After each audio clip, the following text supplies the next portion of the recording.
దేశంలోనే అతిపెద్ద property show NAREDCO property show మళ్ళీ మన గుంటూరులో మీకోసం. విజయవాడ, గుంటూరు పరిసర ప్రాంతాల్లో మీ అవసరాలకు అనుగుణంగా అపురూపమైన అపార్ట్మెంట్లు, villas, independent houses, open plots కోసం జనవరి 10, 11, 12 తేదీల్లో చేబ్రోలు హనుమయ్య కంపెనీ బృందావన్ గార్డెన్స్ గుంటూరులో జరగనున్న నారెడ్కో ప్రాపర్టీ షోకి విచ్చేయండి. ప్రతిరోజు లక్కీ డ్రాలో అద్భుతమైన బహుమతులు గెలుచుకోండి. ప్రవేశం ఉచితం. మేడం నమస్తే అండి. 6 నెలలు కావస్తా ఉంది కూటమి ప్రభుత్వం అధికారంలోకి వచ్చి. మరి అసలు అమరావతిలో ఎలాంటి నిర్మాణాలు ముందుకు తీసుకెళ్తా ఉన్నారు? ప్రస్తుతం అమరావతి నిర్మాణ పనులు ఏ విధంగా ముందుకెళ్తా ఉన్నాయి? ఏంటి అసలు ప్రస్తుత పరిస్థితి? అమరావతి 6 నెలల్లో ఎటువంటి ఇదంటే ముందు జంగిల్ క్లియరెన్స్ చేయడానికి ముందు ప్రపోజల్ పెట్టారు. ఆ జంగిల్ క్లియరెన్స్ జరుగుతుంది. ఆ జంగిల్ క్లియరెన్స్‌లో గూడా ఆదాయ వనరులు ఎతుక్కుంటున్న ముఖ్యమంత్రి చంద్రబాబు గారు. ఎందుకంటే అది దాన్ని ఒక ఒక పౌడర్‌లాగా చేసి దాన్ని ఎవరికన్నా అమ్మితే దాని వలన వచ్చే ఆదాయం అనేది అట్లా చూస్తున్నారు. అలానే గాకుండా ఇవాళ ఎక్కడ ఏంటి, ఏమి ఎట్లా దెబ్బతిన్నాయి, ఎంతవరకు పూర్తయింది, మరి దీనికి ఎంత పెట్టుబడి కావాలి ఏంటనేది ఒక అవగాహన అయితే వచ్చింది. జనవరి నుంచి పనులు మొదలు పెడతా ఉన్నారు. అదేవిధంగా ఇవాళ ఐకానిక్ టవర్స్ పనులు మొదలుపెట్టారు. మరి ఇవాళ వచ్చేసరికి ఐటీ మినిస్టర్‌గా ఉన్న లోకేష్ గారు కూడా ఎక్కడైతే పెట్టుబడులు పెడతానికి మనకు అనుకూలంగా ఉండారో అక్కడికక్కడికి వెళ్ళి వాలిపోయి వాళ్ళ ద్వారా వచ్చే పెట్టుబడులను అనేది ఆహ్వానించడం జరిగింది. మరి మేమైతే సైబరాబాద్ టవర్స్ నిర్మించాడు కాబట్టి చంద్రబాబు గారికి మీరు ఏ రకం మమ్మల్ని ఒకళ్ళు క్వశ్చన్ వేశారు. మీరు చంద్రబాబు నాయుడు గారిని నమ్మి ఏ రకంగా మీరు భూములు ఇచ్చారు, మిమ్మల్ని పిచ్చోళ్ళని చేశారని చెప్పి మాట్లాడటం జరిగింది. చంద్రబాబుని నమ్మి మేము భూములు ఏ విధంగా ఇచ్చామంటే సైబరాబాద్ టవర్స్ కట్టి ఎట్లా అయితే హైదరాబాద్ని ఇప్పుడు తెలంగాణకి తలమానికంగా హైదరాబాదు వచ్చే అక్కడ ఇన్కమే రాష్ట్రం మొత్తం ఉపయోగపడుతుంది. అట్లానే అమరావతిని కూడా డెవలప్ చేస్తారని చెప్పి ఒక నమ్మకంతో మేమైతే ఇవ్వటం జరిగింది. ఆ నమ్మకాన్ని వమ్ము చేయడనే నమ్మకంతో ఇవాళ మేము ఉండాము. ఇవాళ విద్య, వైద్యము రంగాల్లో వైద్యం వచ్చేసరికి మాకు దగ్గరలోనే ఒక పెద్ద హాస్పిటల్కి 100 పడకల హాస్పిటల్ అయితే మరి ఏర్పాటు చేయడం జరుగుతుంది. అదే మరి బసవతారకం క్యాన్సర్ హాస్పిటల్ దొండపాడులో పెట్టడం జరుగుతుంది. ఇట్లా రకరకాల విద్య, వైద్యము మరి సినీ ఇండస్ట్రీలకు కూడా అమరావతిలో ఏర్పాటు చేసుకుంటామని చెప్పి ఒక మాట అయితే మాట్లాడుతున్నారు.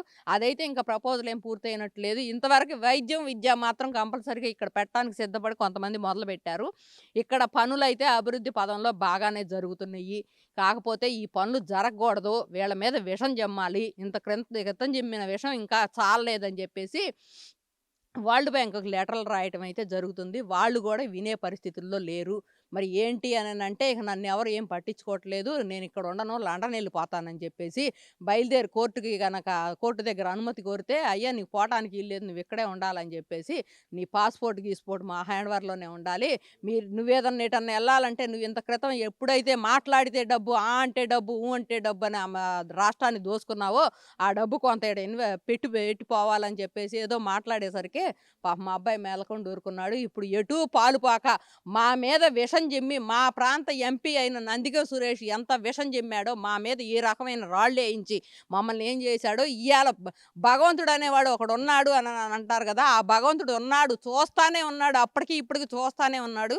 ఎవరికి ఏ న్యాయం చేయాలో అందరికి సమన్యాయం చేసుకొచ్చి ఇవాళ నువ్వు జైల్లో నుంచి బయటికి రావడానికి అవకాశం లేకుండా ఎస్సీ ఎస్టీల మీదే ఇంతకుముందు ఎస్సీ ఎస్టీ కేసు పెట్టించి వాళ్ళని చేతులకు బేడీలేసి జైల్లో ఎట్టయితే పెట్టావో అదే ఎస్సీ ఎస్టీ వాళ్ళని నువ్వు చంపించావని చెప్పేసి అదే మరియమ్మ కేసు నిన్ను ఇన్ని రోజులు జైల్లో కూర్చోబెట్టి ఇవాళ నువ్వు సుప్రీంకోర్టుకి వెళ్ళినా కూడా నీకు బెయిల్ రాకుండా చేసింది అది తీర్పు అంటే, అది ప్రజా తీర్పు అంటే.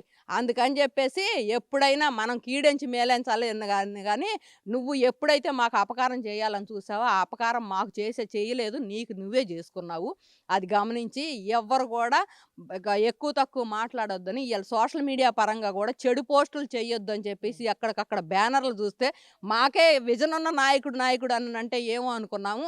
ఇంతకుముందు వాళ్ళ మీద వీళ్ళ మీద తప్పుడు పోస్టులు పెట్టిన వాళ్ళకి, వాళ్ళని తిట్టిన వాళ్ళకి పోస్టులు ఇచ్చారు, మంత్రి పదవులు ఇచ్చారు. ఇప్పుడు అట్లా తిడితే నేను ఒప్పుకోను అని చెప్పి ఒక కండిషన్ పెట్టి విజన్ ఉన్న నాయకుడని ఆయన ప్రూవ్ చేసుకున్నాడు. అది మాకు చాలా ప్రౌడ్గా ఫీల్ అవుతున్నాం. ఇంతకుముందు ఆంధ్ర రాష్ట్రం అంటే బూతుల రాష్ట్రం అనేవాళ్ళు, ఇప్పుడు కాకుండా ఆంధ్ర రాష్ట్రం అంటే ఒక ఇదున్న రాష్ట్రం అని చెప్పేసి డీసెంట్గా నడుస్తుంది అని చెప్పి జనం అనుకునేలాగా చేస్తున్నారు. దానికి మేము కూటమి ప్రభుత్వానికి ధన్యవాదాలు తెలియజేస్తాం. అంటే 2014 నుంచి 19 వరకు ఏదైతే కట్టడాలు కట్టారో ఆ కట్టడాలను ఈ రోజు ముందుకు తీసుకెళ్తా ఉన్నారో వాటి పరిస్థితి ఎలా ఉందండి అసలు?